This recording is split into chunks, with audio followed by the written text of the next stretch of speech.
ॐ सच्चिदानन्दरूपाय पूर्वजाय नमोऽस्तुते। ज्योतिर्मयस्वरूपाय सर्वहिताय नमो नमः। पंचभूतानि शरीराणि प्रकृतिः सूयते सर्वशः। नमोऽस्तु योगेश्वर कृष्णः सर्वकारणकारणम्। ईश्वरः परमः कृष्णः सच्चिदानन्दविग्रहः। अनादिरादिर्गोविन्दः सर्वकारणकारणम्। ज्ञानेन तु तद्ज्ञानं येषां नाशितं आत्मनः तेषामादित्यवत् ज्ञानं प्रकाशयति तत्परम्। स्वयमेवात्मनात्मानं वेत्ति तं पुरुषोत्तमः। भूतभावन भूतेश देवदेव जगत्पते। इस तरह अपने पूर्वजों का ध्यान करते हुए, योगेश्वर श्री कृष्ण का ध्यान करते हुए आप योग प्राणायाम शुरू करें। पिछले वीडियो में मैंने चर्चा किया था सावधानियाँ, प्रिकॉशंस क्या क्या रखा जाए। कल एक बहन जी ने पूछा था कि हम ब्लड प्रेशर है तो हम क्या करें। ब्लड प्रेशर में हम कुछ मुद्राएं बताएंगे, लेकिन ब्लड प्रेशर में करने वालों के लिए, जिनका ब्लड प्रेशर है, उनको प्राणायाम बहुत स्लो मोशन से करना चाहिए, धीरे धीरे, एकदम स्लो मोशन। देखिए जैसे भस्त्रिका करना है,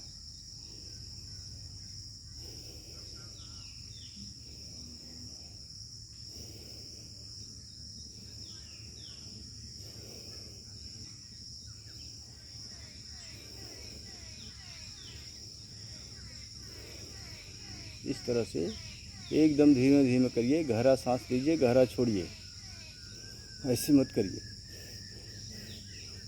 ऐसे ब्लड प्रेशर वाले इस तरह से न करें। भस्त्रिका प्राणायाम इस तरह से करें एकदम। और कपालभाति भी आराम से करें। कपालभाति देखिए, जिनको ब्लड प्रेशर है, उच्च रक्तचाप, सांस भरिए,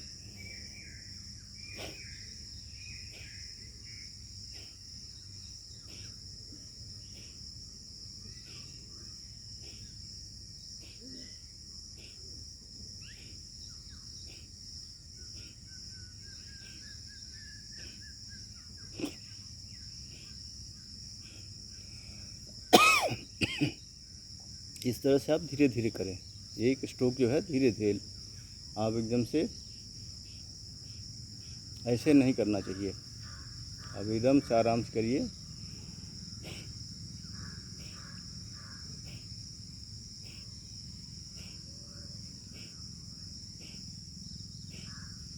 इस तरह से नॉर्मल रूप में, जिसको ब्लड प्रेशर नहीं है, नॉर्मल व्यक्ति के लिए एक मिनट में 60 बार, 60 धक्का, 60 स्ट्रोक लगाना चाहिए। 60 के आसपास, 65 भी हो सकता है, 55 भी हो सकता है, मतलब 60 के आसपास।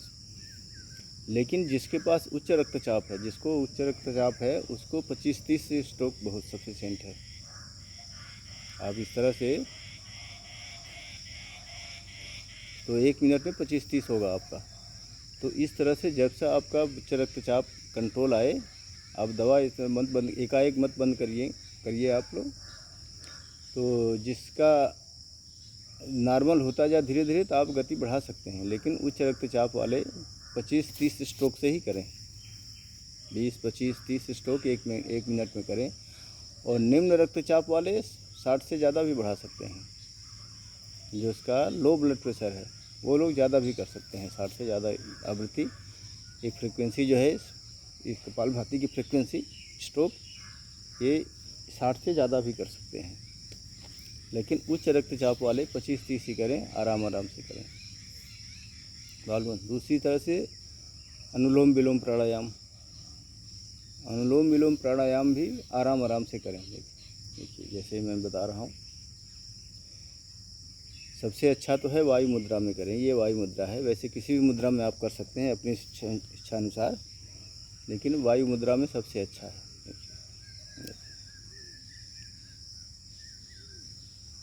कमर को सीधा रखिए, एकदम पोस्चर सीधा रहे आपका।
इस तरह से अनुलोम विलोम धीरे धीरे स्लो मोशन से करिए।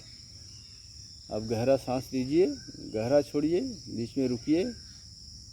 कुंभक अगर कर लें तो ज़्यादा अच्छा है, कुंभक ना कर सकें तो भी आराम आराम से गहरा सांस लीजिए, गहरा छोड़िए। जैसे ही आपको तकलीफ़ महसूस हो उस वक़्त बंद कर दीजिए।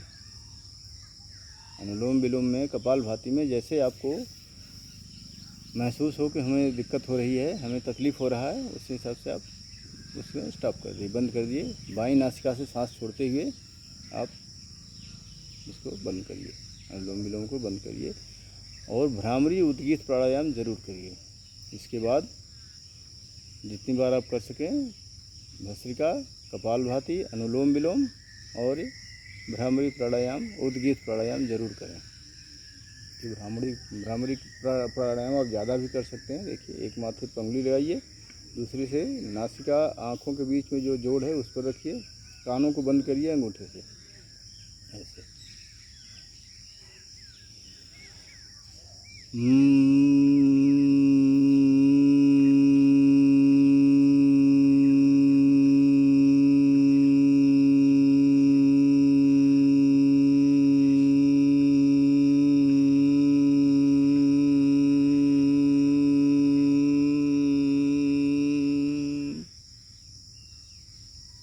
उद्गीत प्राणायाम।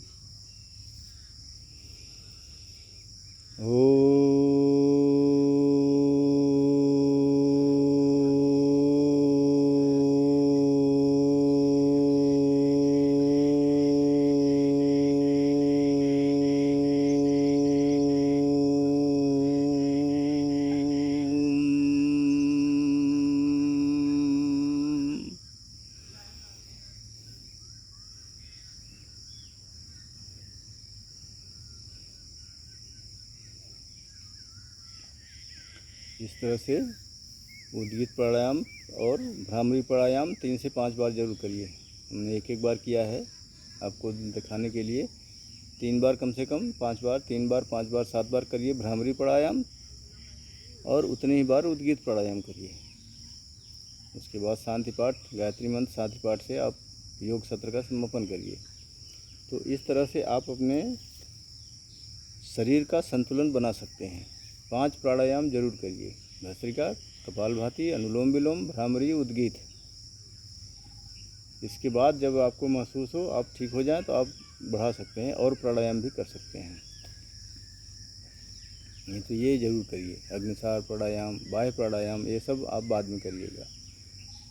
और वेट लूज करने के लिए द्विचक्रिका का आसन बताया था। वेट लूज करने के लिए एक तो है चक्रीय आसन, ऐसे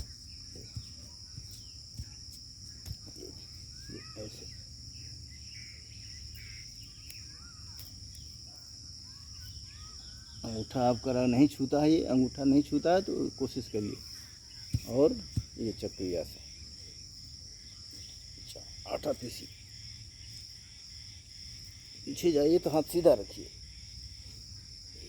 क्लॉकवाइज और एंटी क्लॉकवाइज दोनों। और ये तो बैठ के हुआ, दूसरा लेट करके देखिए, लेट जाइए,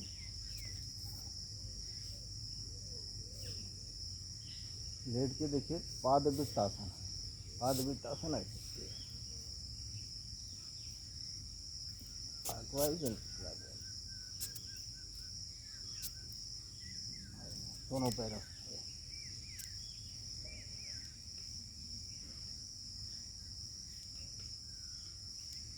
धीरे धीरे स्लो मोशन से आपका हो जाए तो दोनों पैरों से भी कर सकते हैं ऐसे।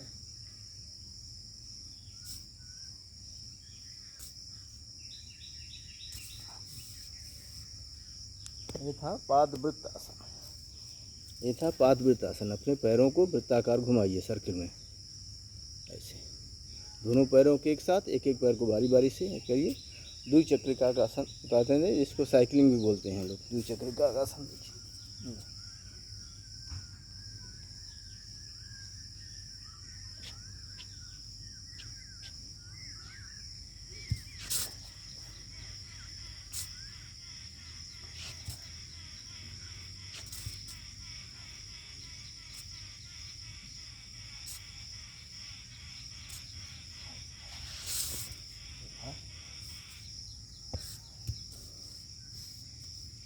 ये था द्विचक्रिका आसन या साइकिलिंग। तो इतना करिए आप। इतने करने के बाद आपका अभ्यास हो जाए तो आगे करिएगा, मुद्राएं भी बता देंगे। लेकिन ये करने से आपका वेट भी लूज होगा और आपका जो है ब्लड प्रेशर भी, और सारी ये क्रियाएं आराम आराम से करिएगा, धीरे धीरे स्लो मोशन से। आपका उच्च रक्तचाप भी कम हो जाएगा। धीरे धीरे आपकी दवाएं भी बंद हो जाएंगी। लेकिन शुरू में आप दवाएं लेते रहिए ताकि आपको एक अतिरिक्त हानि ना हो। खाने पीने में वेट लूज करने के लिए खाने पीने में ध्यान दीजिए। वेट लूज करने में खाने पीने पर ध्यान दीजिए, क्योंकि खाने पीने में भी लोग यहाँ व्यायाम करें, हम जाके वहाँ से उल्टा सीधा खा लें, तली भुनी चीज़ें खा लें, तो वेट लूज नहीं होने देता वो। अब ये एक्सरसाइज, व्यायाम, आसन, योग भी करते रहिए। थोड़ा सा अपने खाने में थोड़ा कम खाइए और सवेरे का खाना हल्का लीजिए। सुबह का खाना हल्का, दोपहर का खाना ठीक ठाक लीजिए, शाम को भी हल्का खाइए।